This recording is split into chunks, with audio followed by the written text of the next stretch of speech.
Jake Ludington here at HP Discover, and I'm here with Paul Muller, and I think it's time to forget about BYOD because you've got something even better, BYOX. What is that? Bring your own whatever. That's interesting. That would be BYOW. Okay, fair point. Well, X kind of stands for anything, right? It's the ultimate variable. It's like math, yeah? And I guess here's the thing. I don't know about your experience, but I've found that we've migrated beyond bringing your own device. I think that's really last kind of decade's trend, in my opinion anyway. I know people are still grappling with it, but increasingly, when I talk to some of the thought leaders in the marketplace, what I'm looking at and anticipating is bringing your own apps. We're already starting to see that with things like SaaS, so whether it's, say, Dropbox or your own email type services, to bringing your own people. So if you think about TaskRabbit, people are actually outsourcing tasks to people, not just for personal reasons, but even professionally. There was famously the case of that developer who was fired because he'd actually hired 2 Chinese developers to do his work for him. Which is brilliant. Personally, I should be careful what I say, but that person's also demonstrated a great skill at multi-sourcing and delegation, right? They were fired, and I understand why, but he was getting good performance reviews too, so obviously something about that. Something's working, exactly right, and I'm not sure that that's a one-off. I think we'll start to see more of that as people start to grapple with the idea of task sharing or task sourcing, and then increasingly with tools like Kickstarter, we're seeing people bringing their own capital. And that's really disruptive when you think about it. And I guess the big challenge is how do you take advantage of that at the same time as provide a level of governance, control, and risk management? And this is not something that's just happening in little tiny companies. And I don't remember the name of the product, but Sony just launched a product based on a test that they ran on Kickstarter to see if there was interest. No. Sony? Yeah. All right, well that's incredible. I know from my own experience, have you had a Kickstarter project you funded? I've funded a couple, yeah. Yeah, it's kind of interesting, right? Because I guess the companies that you work with, you don't really expect anything in return. Maybe you'll get the product you paid for, and sometimes you won't, right? And that's part of the deal, but it's very different from, say, banking finance, where they want interest and they expect the loan to be repaid, and they think a lot about risk management.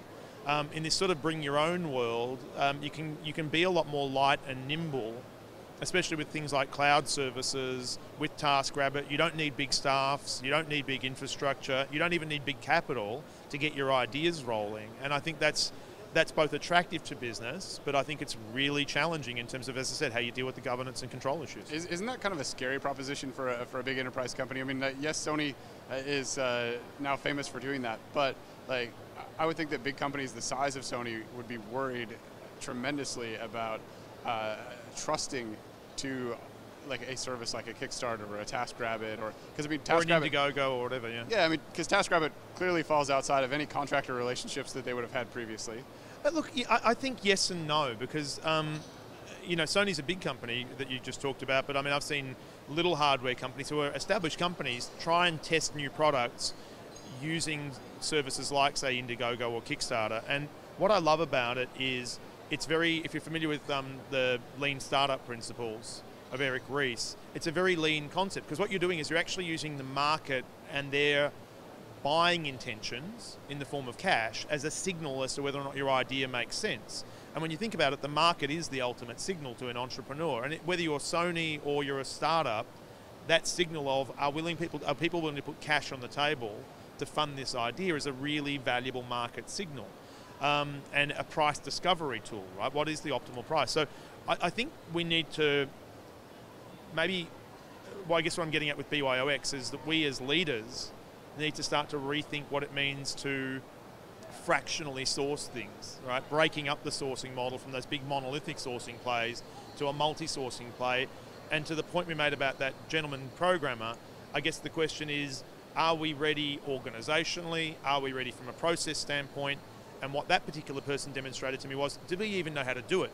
Because when you got taught how to do your job at university, for example, you got taught usually how to do it, but not how to source it or buy it, right? We were never taught to be buyers, we were taught to be builders. Yeah. So the question is, can we retrain ourselves to think differently about running projects?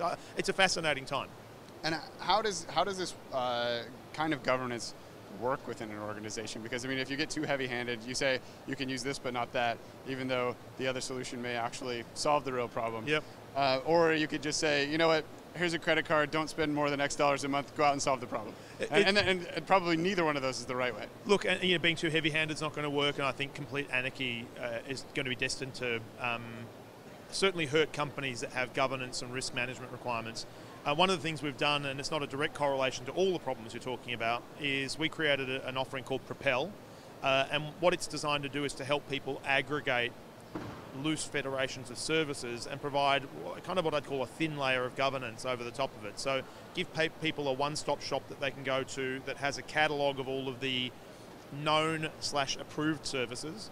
You can click on the button and order that service, and it has a very simple back-to-back relationship with the provider. So again, IT can aggregate all of those different mosaic of services out there. They can use it as a signal, a buying signal, to understand what the market's willing to, what the market wants, in the market being their internal customers, and more importantly then keep track of who ordered what, who's dependent on what, and then you can start to understand what the risk profile is for the organization. And if everybody's going to Dropbox instead of say SugarSync or a cloud object storage service, you discover that and you say, you know what, maybe we need to go back and renegotiate price for a volume discount, or whatever you might do, whatever that data tells you about your users.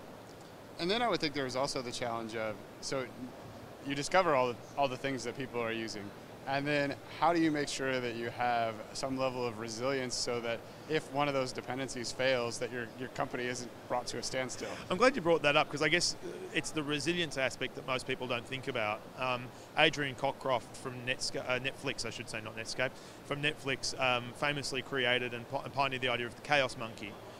The idea of deliberately breaking services you depend on to understand where the weak points are in your service model and ensure that you've got preferably automated fallback and multi-sourcing capabilities, so that if one of your services does go down, it can be picked up by another provider. You have network resilience, infrastructure resilience, storage resilience, and there's some great work being done by people, for example, at Pinterest, to work on even the web rendering resilience. So how do you fail gracefully or degrade gracefully so that your customer's core mission, which is usually to purchase something or learn more, can still occur despite degradation at the back end. So there's a whole bunch of resilient thinking that needs to be done. You're absolutely right when you work in this mosaic of services. Actually, I would say that video is probably a good example of that, because if you look at streaming services, what you really want is to be able to watch something, and you can suffer slightly worse and worse quality as your Wi-Fi signal deteriorates, but if it stopped altogether, you would be really angry. Yeah, exactly. Like, I was using a video calling service yesterday, and it said, the network